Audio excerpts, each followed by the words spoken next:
Hello, thank you so much for choosing to make First United Methodist Church part of your worship service today. Thank you so much for tuning in online.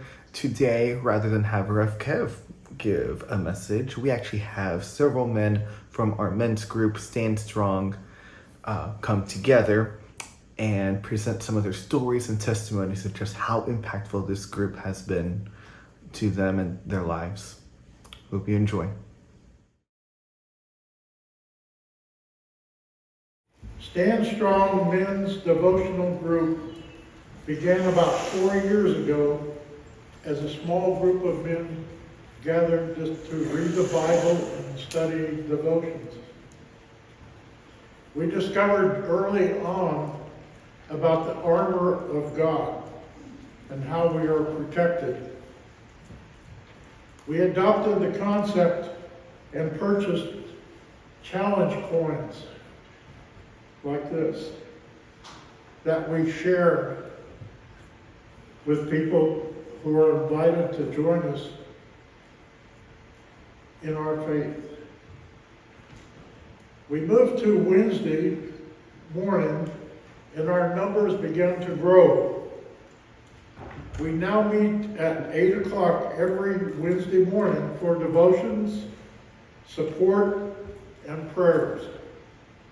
Some stay afterwards to read from the Bible. Jay Martin, when he was trying to get this group started, offered me a position as a charter member. And I was so impressed by that that I jumped at the chance.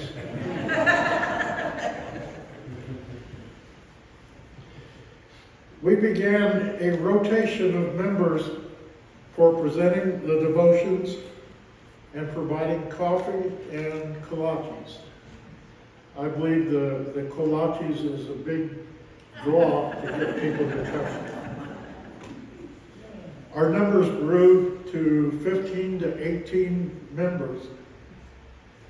Jerry says we're up to 25, but on a weekly basis we have from 15 to 18 men.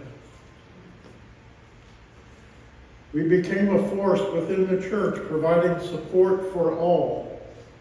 We support events at our church by setting up tables and chairs, providing breakfast for events, and visiting groups. Because we became so unified, we changed our name to Stand Strong. This has become such a strong group that our members rarely miss a Wednesday devotional or a chance to help others in the church and the community. We also provide a Saturday breakfast once a month to invite and get to know new members. We all have special talents like cooking, making coffee, making our signature fruit salad, providing a devotional message, and entertainment. We also provide meals at the church for local organizations in the community when requested. The devotions presented by members are currently provided from 52 weeks through the Psalms, a 1-year journey of prayer and praise. Each member provides the lesson and the kolaches on their scheduled week. Each one provides a special perspective of the lesson. An important and enjoyable part of the lesson is the input and the anecdotes from each of the participants. I personally enjoy the friendship and the comments from the group so much that I schedule my life around Wednesday morning. Our group also provides prayer for those in need. Names and situations are presented by all members each week. The power of 15 to 18 men all praying for the same thing is very powerful.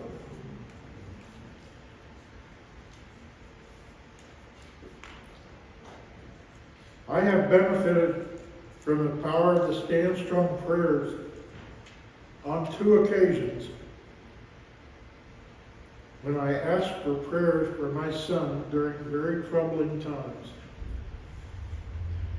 God will provide when the time is right. For a year, we were assigned a specific person within the group to pray for every day for a month. I was assigned to pray for Rev Kev for a month, and I prayed 3 times a day.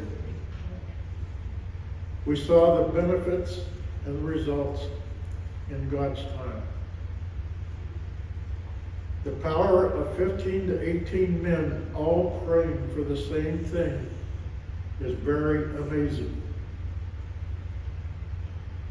Find a group and get involved. There is much reward in being involved with a group at our church. There is something for everyone. Coffee Club, LaPorte Care Center, Sylvan Shores Devotional and Prayer, Chicken Foot Game, Connect Nights, Soup Ministry, Sunday Bible Study Groups, Chancel Choir, Sticks and Heartstrings, Dresses for Girls, Pumpkin Patch, Seafarer Boxes, and Blessing of the Pets. I missed that one. The friends you meet, the Bible verses that mean so much to you, the prayers you give for others, and the prayer help you may need for yourself. Those of us in Stand Strong have made it a part of our weekly lives in addition to Sunday services and Bible study groups. We wish you all the same commitment and joy. Thank you. Good morning. I'm so happy to be here, very happy to be here, blessed to be here. Very proud to be part of this group of men. Had a life-changing experience for me. And I have a story for you this morning about strength, persistence, perseverance, resilience. I heard that word a minute ago. I like that. But before I get into the story, I want to give you just a little bit of history about my connection to the First United Methodist Church of LaPorte. It goes way back, way back. I was a little bitty baby, maybe a week old, and I was christened in this church. So I'm 70 years old, that's a while back. My grandparents, T.E. or Earl and Cecil Wilson, were members of the church. They came here in 1947, joined the Methodist Church shortly afterwards. And I came along in 1954. Like I said, I was christened here. But one of the most enjoyable and fond memories, or many fond memories, but the things that really stick out is working with my grandfather, my Papa and Mama. In fact, I got Papa's socks on. No kidding. Y'all that know me, you know that this is the truth.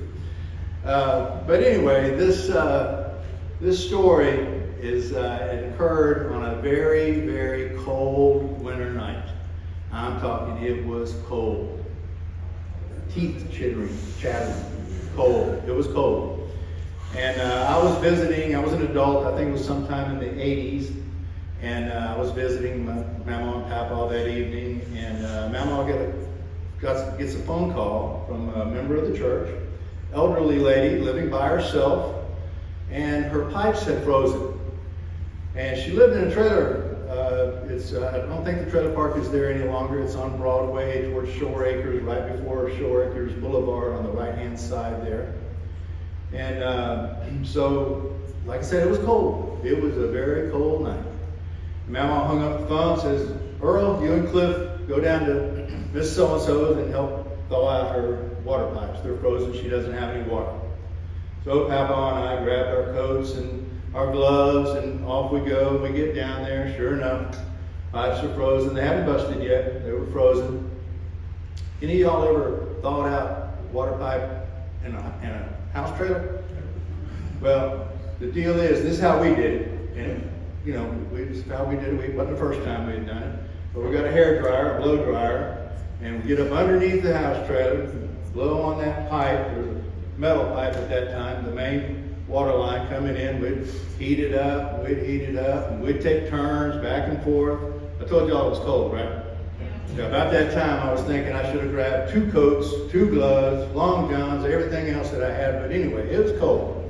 So Papa and I are alternating back and forth, and it's not busted loose. One of us, I think, went upstairs or up into the house, and we got another blow dryer, and we're hitting it from the top, and we're working on it, and we're working back and forth. I would give Papa a break under the trailer, he'd give me a break. We were freezing. I mean, it was cold. I think I told you that. So, at one point, I told Papa, I looked at him, I said, man, how about we just pack this lady up with us and go home?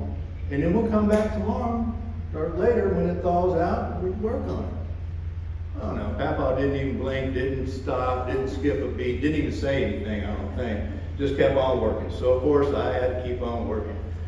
And eventually we got the pipes thawed out and we helped this lady and make sure everything was working and everything was good there.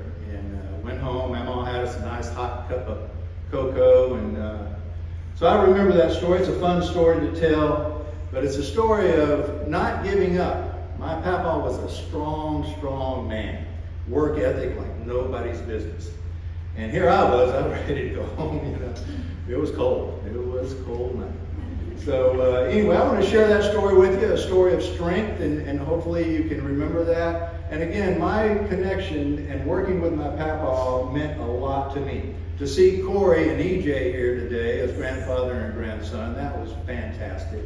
We built this stage, or we did the addition here, and I remember when Garrett and Scott were here, and I talked to Garrett, I said, my Papa and I used to do a lot of this kind of stuff when I was younger too. So it's very meaningful. I'm very happy to be here. Thank you all for your attention. God bless. And I want to introduce my good friend Russell Chapman to follow me. Hi, my name is Russell Chapman, and Cliff and I are very good friends. And I don't have as interesting a story to tell as he does. I do have a good story about how we met. We live in Lomax, which is part of LaPorte. And when my wife and I bought our house down there, we purchased it from some people that were having a new house built, and we had a certain date we were going to move in. Well, they called one day and go, look, our house is not going to be ready. Can y'all wait a couple of weeks? Well, yeah, we can do that. Even though we don't have a home now, we'll find a hotel. And that wasn't any problem, except for we had a boxer dog. But that's not a problem either. We can take care of that. We'll board the dog for the 2 weeks, and everything will be good. Well, that didn't work out. We took her to the boarding place, and she didn't like it there. Tried to bite one of the technicians, wouldn't come out of her cage, wouldn't go to the bathroom, none of that. So it became, we took her to doggy daycare. My wife would drop her off in the mornings, I'd pick her up in the afternoons, and we'd go to the hotel. So finally we get to, we're gonna spend the first night in our new house. And the backyard had a fence, and we didn't realize our dog was a climber. So anyway, we go out to eat, we come back, the dog's gone. And so we drive around through the neighborhood, we can't find her anywhere, so we come back to the house, decided, okay, maybe we'll walk through the neighborhood. Well, I didn't even get the truck parked, and my wife bails out, and she's gone. So now I've got a missing dog. I don't know where my wife went to, so what am I gonna hunt for first? I was like, well, since I'm here, I'm gonna look again in the pasture and around the garage to see if the dog is there. Well, she wasn't. But pretty soon, a pickup comes sliding up into my driveway, and I'm thinking, that's great, that's what I need. I got a missing dog, a missing wife, and now somebody I don't know is driving up in the driveway. Well, it turns out that man was Cliff Wilson. And he looks at me and he goes, is this your wife? And I look at the truck.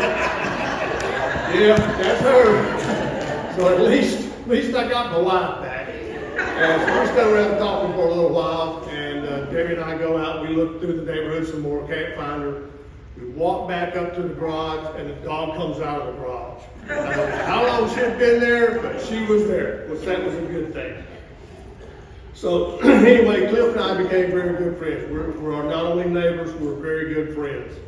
We both had a lot of interest in horses and trail riding, so Cliff and I have been on a lot of horseback adventures. We've ridden many a miles together. So when Cliff asked me one day if I would like to attend this devotional meeting, I trusted his better judgment, which maybe I shouldn't have, but I did.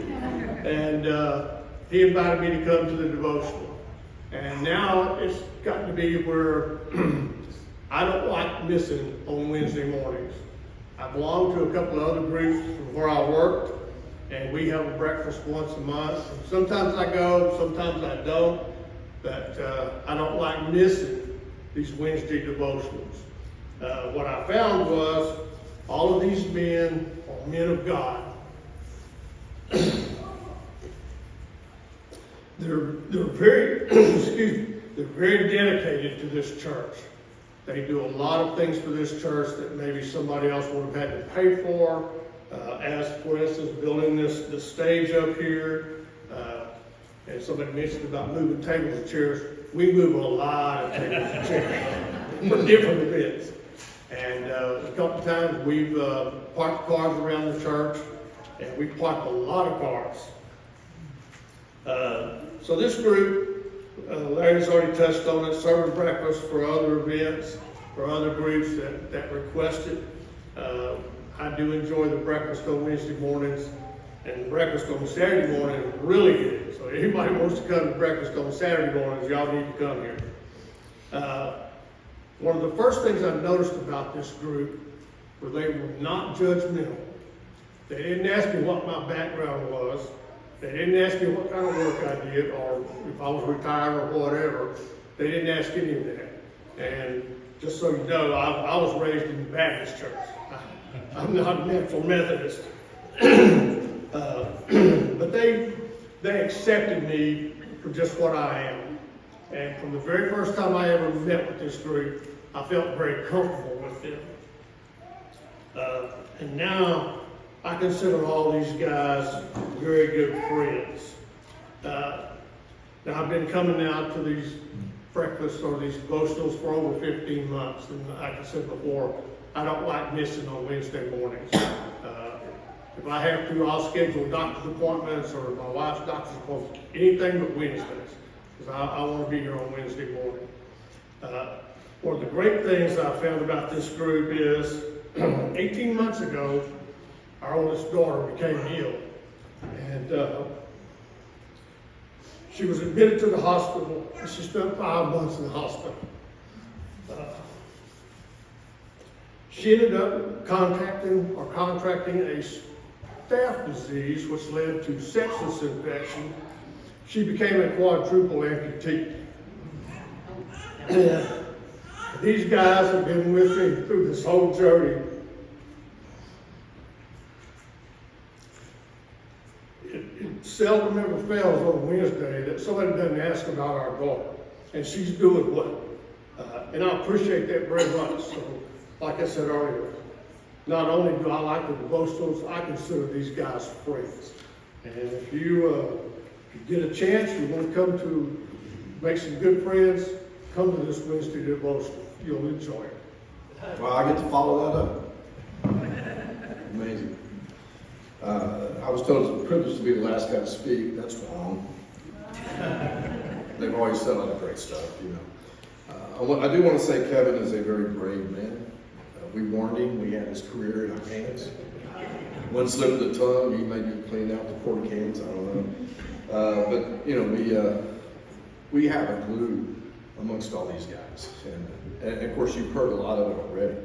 But you know, their faith, the support, and if you doubt that, get on the group text, because it's like the satellites are linking up, and the pages are going off, the phones are going off. You know, I'll be in a meeting, the guys are like, "Hey, you need to catch that? That is kind of serious, man." No, it's just a devotion group. You know, Larry's chickens are out, they're going to go around that. Somebody needs a trailer, the pastor's window blew out or something, you know, but yeah, it's really amazing how they stand behind everybody in life's tribulations and things that you go through. It's great to have that support and people behind you, and you know you can get that support when you need it. And the message, you know, Terry and I's journey, I was raised Catholic, and you know, we made church. Dad had his sunglasses on, we just sat in the back and he was asleep. When the priest came down with the holy water, Mom felt yelled to get over the pew, because if it got on us, it probably burned us. We were so bad, you know. It was just, you know, we didn't do a lot of scripture. Terry was raised Baptist and did get into scripture, thank goodness. She was my right hand, because when Amber was coming with us here, when she was in third grade, they asked us to teach the third graders. Okay, no big deal, right? Then I thought, I'm going to get showed up by a third grader, because I didn't know much of anything in scripture. And thank goodness Terry, you know, stepped in and took control. And but you know, you hear how God works in mysterious ways. Well, you know, that was, you can't teach something if you don't know it. You had to start learning it. So I dug into scripture, started reading. She would give me what we were going to teach, and I had to go learn it. So from there, you know, I spent a lot of time in Marlon's office because I was the worst kid of the class. But from there, you know, Jerry kept putting that invite out, and you know, I don't know, man, I don't know, but you know, I don't want to embarrass myself. Well, that was stupid, because you're not going to learn unless you get involved. And you know, finally he put the hook out there. Man, we need you to cook. You mean nobody can cook? No. Cliff's arm's busted and Mike's not going to be there. You need to come cook. So I did. And that was thank goodness he did, because it got me on it, got me involved. Unbelievable message that we do. Like Larry said, 52 weeks. You know, Kevin's got 20 minutes up here. And it's just amazing how much more there is when you sit down and have a study group. So I want to ditto the fact that was already said. If you're not in a study group, if you're not going, please do, because you'll get so much more out of it. You know, Kevin's great, but he doesn't have the time. And we really think Kevin's great he's there, because sometimes we get up on the wrong message and he's like, hey, I'm the one that went to seminary school. This is what they're talking about. He kind of puts us back in the right perspective, you know. But also, you know, we got to cook for the mentors group, and that was great. And now the mentors group is inviting us to cook for the kids. And you know, involved I am with the kids. And I think it's great that they get to see a group of guys that are, you know, Christians and godly. And some of these kids are so misdirected nowadays. I mean, they just have no way. They're going down the wrong path. And I liked the idea that, you know, DeWalt said that it's not about the food. I mean, they could order food in, no big deal. They want to show these kids what's right, what's good, and it can happen, you know. And I always go back to the kids I've taken fishing and hunting and everything, and they come back to me and they say, man, that was the best time. You know, these guys are 25 years old, have kids of their own. We had the greatest time that time, man. I don't even remember the trip. But, you know, you don't know what's going to affect these children. I mean, it's their little sponge brain that's going off, you know, and they really look up to a lot of what we do. We just don't realize they do. And they're watching everything we do as adults. So I'm very proud to be part of a group that is leading in the right direction. Thank you. I hope we got something out of that message, out of those testimonies and stories of just how impactful this men's group really is, not just to these people, but also to the community and church as a whole. Also, in other news, please feel free to come to our pumpkin patch. We have lots of pumpkins and many great opportunities for photos. God bless.